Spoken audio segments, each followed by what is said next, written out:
Good field, race number 7, and it looks like this. It is a Class 3 over the 1200. Dragon's Luck draws barrier 2. He's a horse that's won 3 times course and distance. Solid Impact wears blinkers for the first time. O-Liner has the sheepskin brow band off. The pacifiers going on. Chateau blinkers first time. Phoenix Lights a 2-time course and distance winner. Self-Improvement's on a 7-day backup, as is Killandini. Best form on the all-weather for the 13 Zarsun, and a Packing Bowl was very impressive, winning on debut. Tom has won in a trial easily since then too. Yeah, this is an interesting race. It's got 8 horses who have finished in the top 5 in their last start, and 1 import as well, Enterprise Attack, who should end up with a good run, sort of 3 back on the fence. But Dragon's Luck was first up and off a little bit of a soft preparation because he is a last start bleeder here. He is second up. O-Liner, you've got Packing Bowl, Self-Improvement. Killandini is on a backup, is Killandini here for Tony Millard from last week. And then you've got Zarsun on that line as well, Paul, out wider. Yeah, look, Packing Bowl, look, there's the potential for this to go horribly wrong from him. He's just got an absolute horror draw from barrier number 14. Look, he went forward and led at his last start, but with Dragon's Luck and O-Liner in the race, we know they're both really noted speedsters. So it's going to be tricky for Matthew Pern, I thought. We'll talk more to the boys shortly on the breakdown. Repacking Bowl trying to make it 2 for 2 after we hear from the rider of Self-Improvement. Nick spoke to Brenton Abdallah. Brenton, Self-Improvement is a horse that you'll ride at the final meeting this Sunday in Hong Kong. He's done very little wrong in 3 starts to date, but I imagine you'd be hoping one day he can draw a barrier. Yeah, look, he's been racing well, Nick, and he's he's just that sort of horse that he just loves probably a spot just behind the speed somewhere, but he keeps drawing a bit awkward, and a couple wide draws, and again he's drawn awkward there on Sundays. So he's going to need a little bit of luck early, but he's been racing well and consistent. I've got no doubt he's only going to keep improving. He backs up quite quickly, Brenton. How much of an input did you have with Manfred Mann on that decision to sort of have another go with him before the season's out? No, completely up to Manfred. I stayed out of that. He just asked if I had a ride in the race. So if Manfred, Manfred feels he's ready to back up, then I'll agree with him. He's obviously had a really good season, but the horse, he's banging on the door ready to win one, so he just needs a little bit to go his way. It's quite noticeable, Brenton, as an observer, that he seems to have this really good attitude, doesn't he, this fellow? Yeah, look, he's quite a kind horse. He was with, obviously, Sydney's leading trainer, Chris Waller, so he's been well educated. But he's come over here, Manfred's got to know him, and like I said, his attitude's really good. But he's, like I said, he's just needs those little things to go well, and at the moment he hasn't had that yet. So I've got no doubt, next season he'll go through the grades okay, and we're still all learning about him. But hopefully there Sunday we can get things going.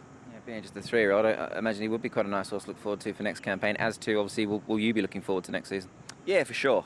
Look, he's a horse that's won over 1400, so I've got no doubt when he gets that trip he'll be better. But at the moment, Manfred leaves him at the 1200, so we'll see what happens. But look, we've been here 10 weeks now, and we're enjoying it. A few winners, plenty of placings, probably a bit too many, but all the horses have been racing well. The book of rides that I'm starting to get now compared to at the start are completely different, and horses are all racing well. So looking forward to next season. Hopefully we can get some good opportunities, and we'll make the most of it. And Self-Improvement is no different there with horses racing well. But, Paul, we move on to Global Harmony, who is back with Mugen. He doesn't have much luck in the run home. Global Harmony flies into second and O-Liner knocks up. Yeah, this is what I mean about O-Liner with the early speed. You can see him there. But look, good runs from both these 2 back horses, especially Global Harmony. I thought he hit the line really strongly. Mugen, he was just on debut here and he ran well for his 6. Zach Purden rode him and he's going to stick with him as well. So good runs from the 2. Look, I ended up putting Global Harmony in on the 2 though. Yeah, I really liked Mugen's run there. You could see he was making good inroads from the back there. So I think he's a must in here. I think he's possibly the horse that can beat the favourite. Oh, Greenwich did it from the same stable at his second start, Improved, and wears similar sort of colours too. Packing Bowl. Tom, this is the first start win. It was down in grade. It was very impressive, but as you and Paul has touched on, the barrier draw is horrible. Goes from barrier 3 out into barrier 14, so it can't get much worse than that. Well, it can't get any worse than that really for Packing Bowl here, and he'll come up a short price on what he did here, which was pretty effortless, Paul, but there's the potential for a lot that could go wrong here. He has trialled well, wanted to get a little bit keen, so if he wasn't able to get his own way in front, that could be something that undoes him too. Yeah, okay. It's a strong form race though that he comes out of as well, because Golden Samurai's come out and won since. He's got rating points in hand, there's no question.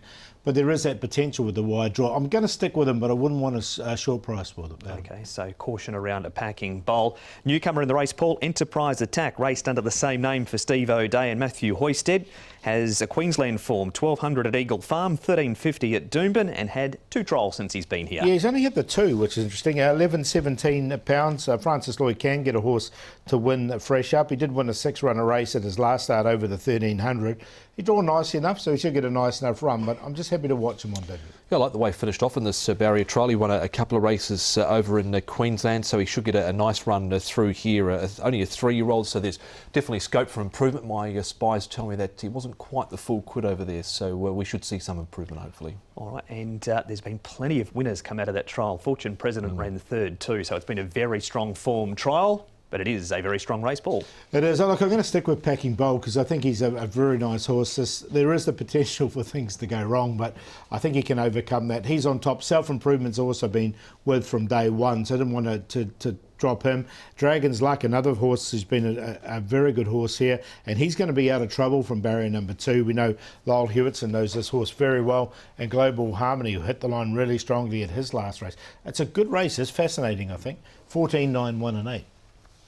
Packing Bowl might end up being the best horse to come out of this race, but I think there's a few things that are there that could potentially go wrong. The draw, and if things went sort of awry up front, he could get a little bit keen as well if he didn't get his own way. So I'm happy to take him on with Mugen here over Packing Bowl. Enterprise Attack into Dragon's Luck, he should improve here second up. So we're 12, 14, 7, 1. And it's a 7 p.m. local post time for a very, very strong race. Good field in race number 7.